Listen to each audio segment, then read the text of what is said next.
انسانی زندگی میں بہت ساری چیزیں ایسی ہوتی ہیں جن کا انسان کی زندگی پر اثر ہوتا ہے۔ ظاہر ہے زہر موت کا سبب بن سکتا ہے۔ تریاک ایک ایسی چیز ہوتی ہے جو زہر کے اثر کو بھی کاٹ دیتی ہے۔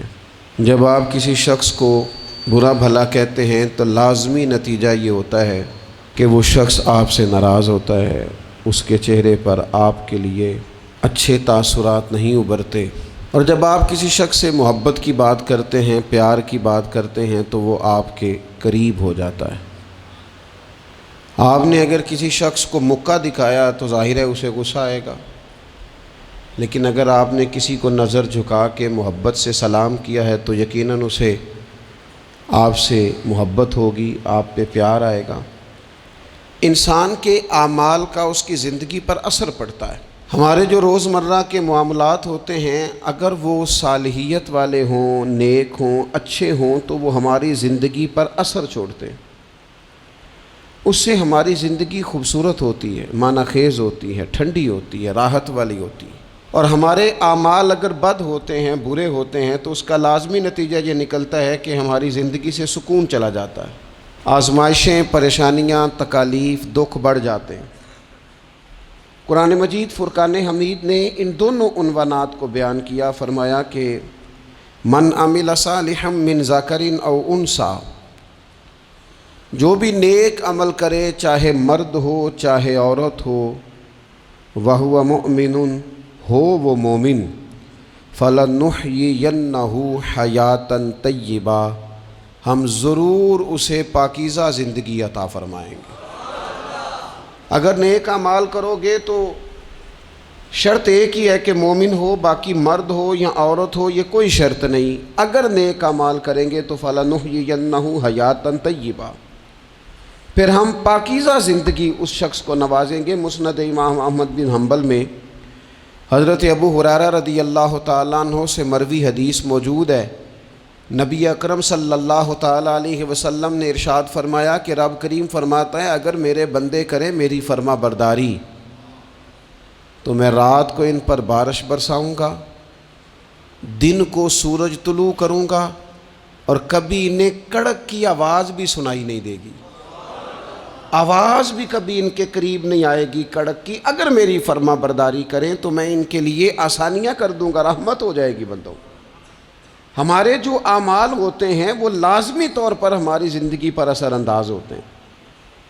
آپ خود دیکھ لیں، ایسا نہیں ہے کہ ہماری باتیں صرف سامنے والے پر اثر کرتی ہیں، ہماری گفتگو، ہماری بات، ہمارا انداز ہمارے اپنے اوپر بھی اثر انداز ہوتا ہے۔ آپ کوئی کسی کو ہنسانے والی بات کرنا چاہ رہے ہیں اور آپ نے گفتگو چھیڑی ہے، کوئی بات ایسی ہے جس میں کوئی ایسی بات ہے جس میں لوگ ہنسیں گے، کوئی لطیفہ ہے، کچھ ایسا ہے، تو وہ بات ابھی آپ نے سنائی نہیں، ابھی وہ آپ کے ذہن میں ہے، آپ سنانا چاہ رہے ہیں، لیکن اس کو سوچ کر آپ ہنسنا شروع کر دیتے ہیں۔ اور بہت سارے لوگ ایسے ہوتے ہیں جو بات کر ہی نہیں پاتے، ہنس ہنس کے لوٹ پوٹ ہوتے رہتے ہیں۔ بالکل اسی طرح اگر کوئی شخص ایسی بات کرنا لگا ہے جو دکھ والی بات ہے، تکلیف والی ہے، اس کی زندگی کا کوئی کٹھن مرحلہ، تو بات کرنے سے پہلے وہ رو پڑتا ہے، اس سے بات نہیں ہوتی، اس طرح وہ پھوٹ پھوٹ کر تڑپ کر روتا ہے۔ تو اس کا مطلب ہے حالانکہ ابھی بات اس نے کی نہیں، ابھی اس کے ذہن میں ہے، وہ کرنے لگا ہے لیکن رونا پہلے آ گیا۔ معنی یہ ہے کہ ہماری گفتگو کا صرف سامنے والے پر ہی اثر نہیں ہوتا، ہماری باتوں کا ہمارے اپنے اوپر بھی اثر ہوتا ہے۔ زندگی میں جو اعمال بھی ہم کرتے ہیں، جو ہم کہتے ہیں، جو ہم سوچتے ہیں، جس طرح کی زندگی ہم گزارتے ہیں وہ ہمارے اوپر اثر انداز ہوتی اور ہمارے اعمال کو وہ پوری طرح متاثر کرتی۔ اس لیے بخاری میں حدیث ہے، نبی اکرم صلی اللہ تعالیٰ علیہ وسلم نے فرمایا بندہ بولتے بولتے بعض اوقات ایسا جملہ بول جاتا ہے اسے پتہ ہی نہیں ہوتا اور اللہ تعالیٰ اس کے درجات کو بلند فرما دیتا ہے، ایک جملے کی وجہ سے، ایک بات کی وجہ سے، ایک خیر کی گفتگو کی وجہ سے اس کے درجات بلند ہو گئے۔ اور حضور فرماتے ہیں تمہیں پتہ ہی نہیں ہوتا اور تم بولتے بولتے بات کرتے، یعنی تمہاری گفتگو تمہاری زندگی میں خود اتنا اثر رکھتی ہے کہ تم بات کرتے کرتے بعض اوقات کوئی ایسی بات کر دیتے ہو کہ اس جملے کی وجہ سے تمہیں خبر بھی نہیں، لیکن اس جملے کی سختی اتنی تھی، اس کی سزا اتنی تھی کہ اللہ اس جملے کی وجہ سے دوزخ کا فیصلہ کر دیتا ہے۔ کیا سمجھایا جا رہا ہے کہ ذرا نا سوچ کے بولو، ناپ تول کے بات کرو، اپنے جملوں کا وزن رکھو، جو منہ میں آیا ہے، جو طبیعت میں آیا ہے، جو من چاہے اسے کہہ نہ دو، پہلے ذرا دیکھو تو صحیح تم کیا کہنے لگے، غور تو کرو کہ تمہاری وہ جو گفتگو ہے وہ کس پس منظر میں ہے، کس عنوان پہ ہے، تم معافی ضمیر کو کن لفظوں اور کن جملوں کا سہارا لے کر تم بیان کرنے لگے ہو، تو ہمارے اعمال ہماری زندگی میں اثر انداز ہوتے ہیں۔ اور پھر یہ نہیں ہو سکتا کہ ساری زندگی انسان دوسروں کے رستے میں کانٹے بوتا رہے اور دوسروں کے لیے گڑھے کھودتا رہے اور اپنا رستہ اسے بالکل صاف مل جائے۔ یہ ہوتا نہیں۔ یہ نہیں ہو سکتا کہ وہ ساری زندگی لوگوں کے لیے اندھیرے خریدتا رہے، تراشتا رہے، اور خود وہ چاہے کہ اس کی زندگی میں ہمیشہ روشنی رہے۔ تمام عمر کے کانٹوں کی آبیاری پر عجیب شخص ہے، گلشن کی بات کرتا ہے، ساری زندگی بوتا کانٹے رہا ہے اور باتیں گلشن کی کر رہا ہے۔ ساری زندگی اس نے فصل وہ بوئی ہے جو لوگوں کو کاٹ دے گی، اور بات خوشبو اور پھولوں کی کر رہا ہے۔ تمام عمر کے کانٹوں کی آبیاری پر عجیب شخص ہے، اب گلشن کی بات کرتا ہے۔ یہ کیسے ہوگا؟ تو ان لوگوں کے لیے کھڈے کھودتا رہا ہے اور تیرے رستے کے اندر سپیڈ بریکر بھی کوئی نہ آئے، کوئی چیز تیرے لیے تکلیف کا، یہ ہو نہیں سکتا۔ اللہ کریم نے قرآن مجید میں بالکل اس عنوان کو بیان کیا، فرمایا وما اصابکم من مصیبت فبما کسبت ایدیکم ویعفو عن کثیر، فرمایا تمہیں جو بھی مصیبت پہنچتی ہے وہ تمہارے ہاتھوں کے کمائے ہوئے اعمال کی وجہ سے پہنچتی ہے۔ وَيَعْفُو عَنْ كَثِيرٍ، اور بہت کچھ تو وہ معاف فرما دیتا ہے۔ کچھ اعمال کی سزا تمہیں ملتی ہے، زیادہ باتیں تو مالک مہربان ہے، اپنے فضل سے معاف فرما دیتا ہے۔ اپنی زندگی میں اعمال حسنہ سے اپنے آپ کو آراستہ کریں۔ آپ یقین کریں، ہم جو خیر کا عمل کرتے ہیں تو وہ ہماری زندگی میں بڑے اثرات ڈال کے جاتا ہے۔ یہ جو شر ہوتا ہے اس کا نقصان صرف سامنے والے کو نہیں ہوتا، یہ شر جب پھیلتا ہے تو وہ ہمارے گھروں کو بھی لپیٹ میں لے لیتا ہے۔ معاذ اللہ، یہ شر جب پھیلتا ہے تو پھیلانے والے کو بھی اپنی لپیٹ میں لے لیتا ہے۔ جب لوگ آگ جلاتے ہیں پھر یہ تو نہیں نہ ہوتا کہ آگ یہ دیکھتی ہے کہ میں نے اس شخص کو تپش دینی ہے اور اس کو نہیں دینی، وہ تو برابر جلاتی ہے، تو برابر نقصان کرتی ہے، وہ تو برابر لوگوں کی طبیعتوں کے اندر اندھیرا کرتی ہے۔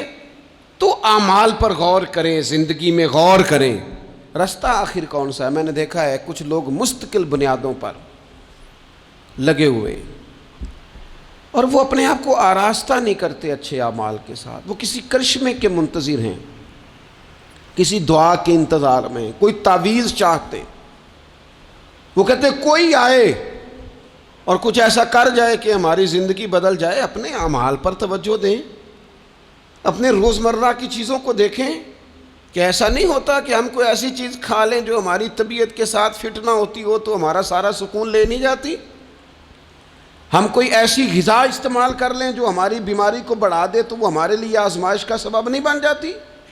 تو بھائی ہمیں ان غلطیوں کا بھی پتہ ہوتا ہے کہ جو غلطیاں ہم کرتے ہیں تو ہماری زندگی بے چین ہو جاتی، ہمیں ان خطاؤں کا پتہ ہے کہ جن خطاؤں کی وجہ سے ہمارے لیے بہت تکلیف اور بہت آزمائش ہو جاتی ہے، یہ کسی کو کم پتہ ہوتا ہے۔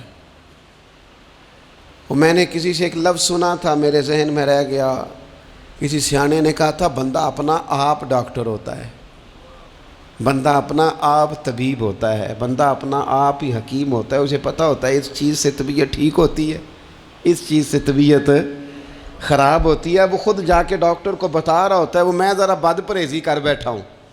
او بھائی تو نیکی اور بدی کے معاملے میں بھی اپنا ڈاکٹر بن، غور کر، کسی کو پتہ نہیں تیرے بارے میں، پتہ ہو کہ نہ ہو تجھے تو پتہ ہے نا سارا۔ دوسروں کی غلطیوں کا شک ہوتا ہے، اپنا تو بندے کو پاک ہوتا ہے۔ تے پتہ سارا ہے سردار نو کیتیاں دا، اسے ساری خبر ہے من نانم کے من دانم.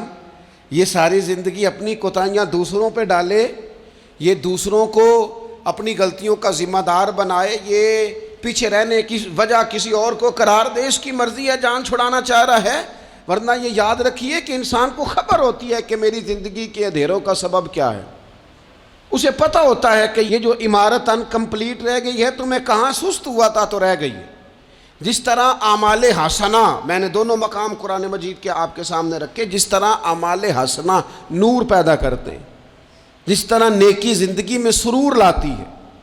من عمل صالحا من ذکر او انثی وهو مؤمن فلنحیینہ حیاتا طیبہ. جو بھی نیک اعمال کرے، مرد ہو یا عورت ہو، شرط ہے کہ مومن ہو.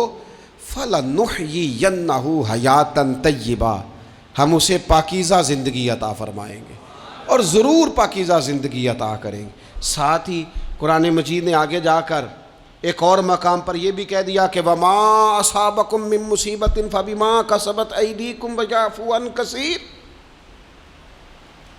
تمہیں زندگی میں جو بھی مصیبت پہنچتی ہے تمہارے اپنے کمائے ہوئے اعمال کی وجہ سے پہنچتی ہے، زیادہ تو اللہ معاف کر دیتا ہے.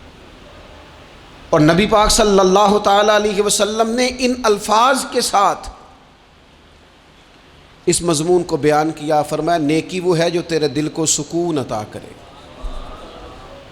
اب اس پر بھی غور کر لینا چاہیے کہ اگر کسی کی نیکی بھی اسے سکون نہیں دے رہی، اس نے اتنا راشن بانٹا ہے پھر بھی طبیعت کو سکون نہیں، تو پھر وہ دیکھ لے نیکی تو ہے پر ذرا معیاری نہیں ہو سکی، نیکی تو ہے پر رضائے الہی والی نہیں ہے.